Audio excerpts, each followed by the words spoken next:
Tudo bem, pessoal? Estamos aqui hoje para mais um episódio aí do Foot Talks ligado ao mundo jurídico. O tema de hoje é o fair play financeiro e eu tenho o prazer de receber aqui conosco o advogado Gustavo Cordeiro. Seja bem-vindo, Gustavo. Obrigado, Rafael. Obrigado aí pela oportunidade de discutir sobre esse tema aí de fair play financeiro. Tudo bem? Tudo ótimo. Bom, Gustavo, vamos lá. O tema é rico e é um tema que está atual aí, está no momento da gente falar sobre ele. A CBF, no início desse ano de 2020, ela começou a querer implantar no Brasil o fair play financeiro. Tá. Esse sistema já é usado pela UEFA já há alguns anos. Fala um pouquinho como é que é o sistema do fair play financeiro usado pela UEFA, por favor, Gustavo. É isso. O fair play financeiro na Europa ele já tem um tempo razoável, né? Está até super na moda as discussões ultimamente, porque tem um caso bem concreto que é do Manchester City, que foi banido aí da Champions League nos próximos 2 anos. Um clube tão poderoso como o Manchester City, né? Está hoje banido aí por próximos 2 anos da Champions League. O fair play financeiro da Europa, ele tem características interessantes. A primeira é a questão do prejuízo. O que significa isso?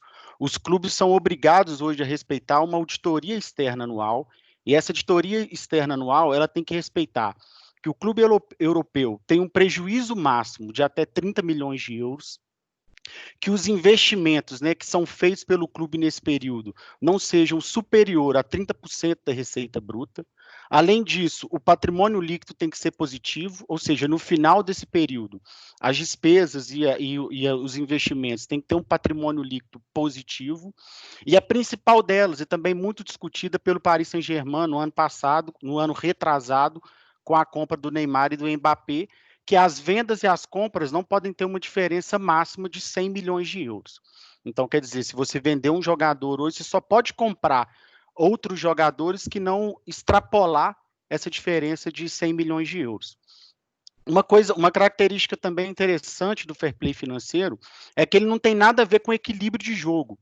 Ao contrário de outros esportes como o basquete e o voleibol, que as ligas, para tentar, né, equalizar aí o patamar técnico dos times, ela faz um equilíbrio de jogo, isso não existe no fair play financeiro da Europa. Então, os europeus não estão preocupados em os clubes estarem no mesmo patamar. Na verdade, o que eles querem é o quê? É segurar que esses clubes tenham, de fato, uma receita financeira saudável, né? Então, eu acho que essas são as principais características do fair play financeiro na Europa. Certo. E o Brasil, por meio da CBF, estava indo nesse mesmo formato, Gustavo, ou estava propondo algo distinto da UEFA? No Brasil, hoje, a gente não tem um formato já 100% desenhado, né? O que a gente tem hoje no Brasil são discussões nesse sentido. Agora, em 2020, a própria CBF, em fevereiro, ela sentou com os clubes e apresentou um modelo de fair play financeiro no Brasil. O que são as principais características desse fair play financeiro no Brasil? É carregar, é trazer regras de governança corporativa para os clubes brasileiros. Ou seja, uma transparência maior de salários, uma responsabilidade fiscal maior desses clubes, né? O Profut ele já veio como uma forma de tentar doutrinar os clubes brasileiros, mas o fair play financeiro viria para exatamente equalizar isso e punir de uma maneira mais forte. Dentro dessas punições, o que a gente encontra mais claro, e eu acho que era algo que é bem polêmico, é a proibição de inscrição de novos jogadores.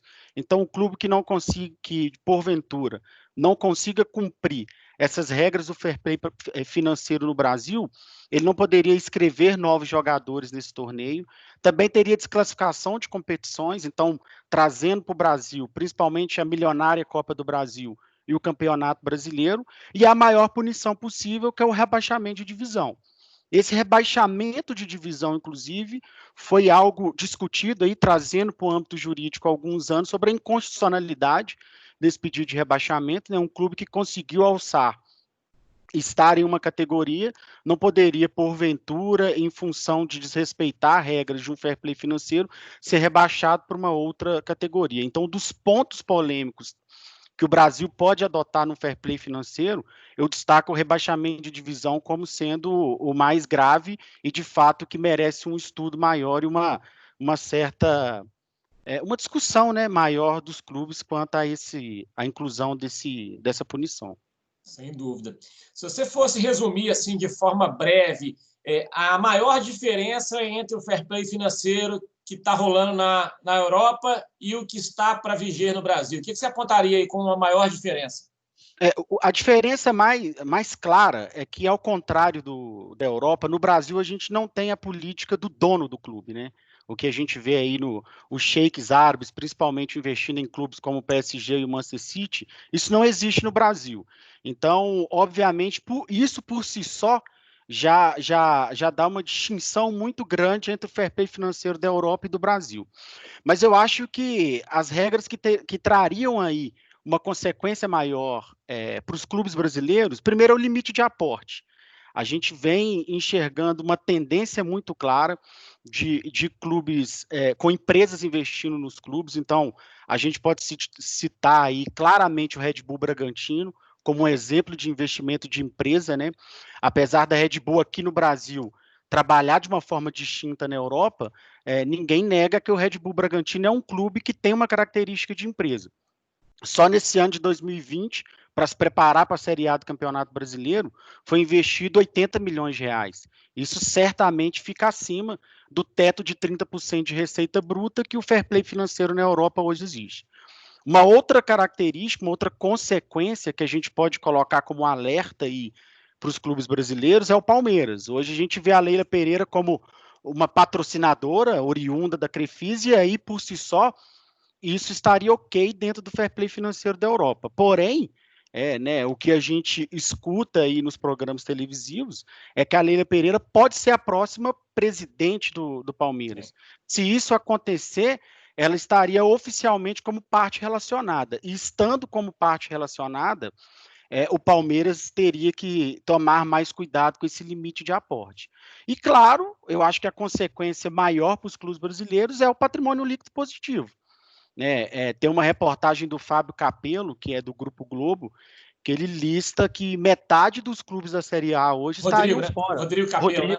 Rodrigo Capello estariam fora hoje do fair play financeiro. Então, metade dos clubes da Série A hoje não estariam aptos para estarem dentro das regras do fair play financeiro, se fosse respeitada a regra do patrimônio líquido positivo. Em destaque, eu acho que ficam os clubes cariocas aí, e o Santos também, que tem um patrimônio líquido negativo, né? E eu acho que também limitaria casos graves, como foi o que aconteceu com o Cruzeiro no ano passado. Eu acho que se tivesse um fair play financeiro já em vigor, certamente os dirigentes tomariam mais cuidado aí e respeitariam mais toda essa bagunça financeira que os clubes brasileiros hoje vêm encontrando, né? Não, bacana, Gustavo. Tomara que traga mudanças positivas aí para o futebol brasileiro. Te agradeço muito.